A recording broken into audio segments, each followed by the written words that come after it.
Print చేస్తూ ఉండి వాళ్ళ సంతకాలు పెడతా ఉంటే అందులో ఒక విఆర్ఓ గారు సస్పెండ్ అయ్యాడు. ఎవరి వల్ల? పేరు నాని గారి వల్ల, కొడుకుని గెలిపించుకోవాలని. ఆ తర్వాత ఎంఆర్ఓ సునీల్ గారు, ఆయన ఎప్పుడెప్పుడు నేను సస్పెండ్ అయిపోతాను ఆయన టెన్షన్గా ఉన్నాడు. తర్వాత ఆర్ఐ వంజాక్షి గారు, ఆవిడ కూడా కేసులో నడుస్తూ ఉంది, సీసీఎల్ఏలో ఫైల్ ఉంది.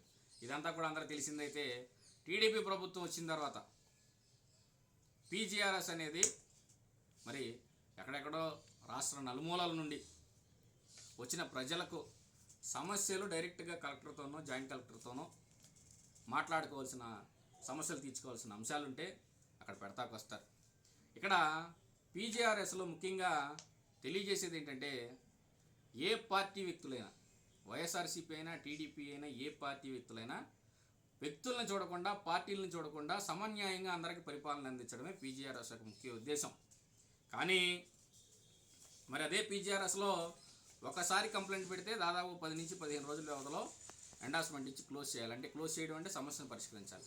కానీ ఇక్కడ రాజావారి చేపల చెరువులాగా ఒక కథ నడుస్తూ ఉంది మచిలీపట్నంలో. ఏంటయ్యా అంటే ఏపీ 39 TQ 9850 ఒక రేషన్ బండి వెహికల్ కనపడట్లేదని చెప్పని మరి గతంలో ఇదే రేషన్ బండ్లు నడుస్తూ ఉండగా మరి 27వ వార్డుకి చెందిన వ్యక్తి, ఆ వ్యక్తి ఏదో 1 కేజీ 2 కేజీలో ఎక్స్ట్రా బియ్యం ఉన్నాయని చెప్పని మరి 6A కేసు నమోదు చేస్తే మరి ఆ రోజున బండి సీజ్ చేసి తాత్కాలికంగా వేరే వాళ్ళకి కూడా పంపిణీ చేయాలి కాబట్టి వేరే అతనికి ఇచ్చారంట. ఇచ్చిన తర్వాత మరి నాదెండ్ల మనోహర్ గారు ఈ వ్యవస్థను అంతా కూడా రద్దు చేసేసి ఎవరైతే కనుక ఎవరి పేరు మీద అయితే కనుక వాహనాలు ఉంటాయో ఆ వాహనాలు వాళ్ళకి ఇచ్చేయాలి అని చెప్పని మరి ఏదైతే కనుక ఒక జీవో పాస్ చేశారో దాని ప్రకారం మరి ఆ బండిని అతనికి ఇచ్చేయాలి. కానీ ఆ వ్యక్తి దాదాపుగా పీజీఆర్ఎస్లో 4 సార్లు పెట్టాడు. అంటే 4 సార్లు అంటే 4 సోమవారాలు పెట్టాడు. ఎందుకు పెట్టాడంటే ఆయన ఫిర్యాదు, నా పేరు షేక్ రబ్బానీ ఉస్మాన్, నేను ఎనుకుదురుపేట నందు నివాసం ఉంటున్నట్టు ఫిర్యాదు 2011వ సంవత్సరంలో 90% సబ్సిడీపై మైనారిటీ కార్పొరేషన్ ద్వారా 10% కట్టి 9850 నెంబర్ గల దాన్ని కొనుగోలు చేసి ఎండియు వ్యవస్థ ఎంఆర్ఓ ఆఫీస్ వద్ద ఏర్పాటు చేసిన రేషన్ బియ్యం పంపిణీ వాహనం తిప్పుచున్నట్లు.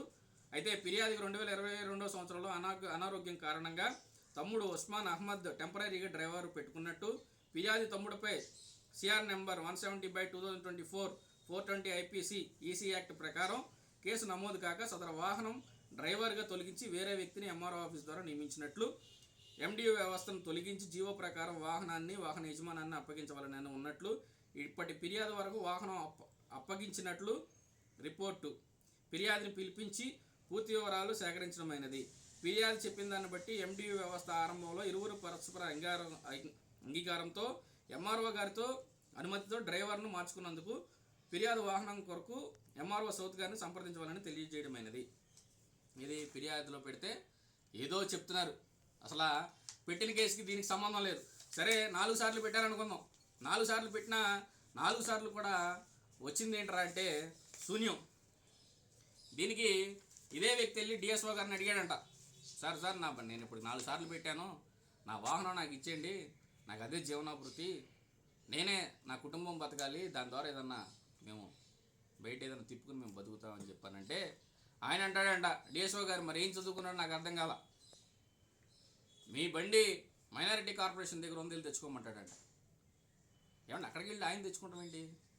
మీరు అఫీషియల్గా ఒక కేసు నమోదైనప్పుడు మీరు ఎవరైతే కనుక మరి అక్కడ డీటీ గారు ఉంటారో వీళ్ళంతా కూడా బండి హ్యాండ్ ఓవర్ చేసుకుని వేరే అతనికి ఇచ్చి రేషన్ పంపిణీ జరుగుతున్న సమయంలో మరి బండి హ్యాండ్ ఓవర్ చేసుకున్నప్పుడు ఆ బండి తిరిగి అప్పచెప్పాల్సిన బాధ్యత మీదా కాదా? దానికి అసలు ఇంత పబ్లిక్గా సరే ఆ వ్యక్తి దగ్గర నుంచి ఎవరో 27వ వార్డు ఇన్ఛార్జి గారంట, ఆ ఇన్ఛార్జి గారికి అప్పచెప్పారంట బండిని. మరి వీళ్ళంతా కూడా ఇతను పీజీఆర్ఎస్లో ఏదైతే కనుక 4 సార్లు కంప్లైంట్ పెట్టాడో నా బండి కనపడతలేదని, మరి పలానా వ్యక్తి దగ్గర 27వ ఇన్ఛార్జి దగ్గర ఉందని చెప్పని తెలిస్తే మరి ఒక అధికారి గారు వెళ్ళి, డీటీ గారు వెళ్ళి డీటీ గారు వెళ్ళి అడగగా ఇది డైరెక్ట్ ఓపెన్ స్టేట్మెంట్ ఆన్లైన్లో పెడతారు. ఇది పీజీఆర్ఎస్లో పెట్టిన తర్వాత ఎండార్స్మెంట్ ఇచ్చి క్లోజ్ చేసే ముందు ఈ ఫిర్యాదు. దీంట్లో ఏమని ఉందంటే డీటీ గారు వెళ్ళి అడగ ప్రస్తుతం టీడీపీ ఇన్ఛార్జ్ రాళ్లకొట్టు రాము CH Nagaramu 27 division corporator Machilipatnam వారి వద్ద ఉన్నదని, అడిగినప్పుడల్లా మినిస్టర్ గారి వద్ద ఉన్నదని, కొల్లు రవీంద్ర సార్ ద్వారా ఫౌండేషన్కి ఇచ్చి ఉన్నారని, ప్రస్తుతం వెహికల్ ఎక్కడ ఉన్నదనేది విషయం హబీబ్ అని వారికి తెలియదని స్టేట్మెంట్ ద్వారా తెలిపి ఉన్నారు. అసలు ఎంత కామెడీ అంటే ఈ విషయంలో అసలు ఎంత కామెడీ చేస్తున్నారంటే, నాకు తెలిసి మంత్రి గారు ఇలాంటి పనులు నేను చేయడం అనుకుంటున్నా. ఎందుకంటే ఇవన్నీ చిన్న చిన్న విషయాలు.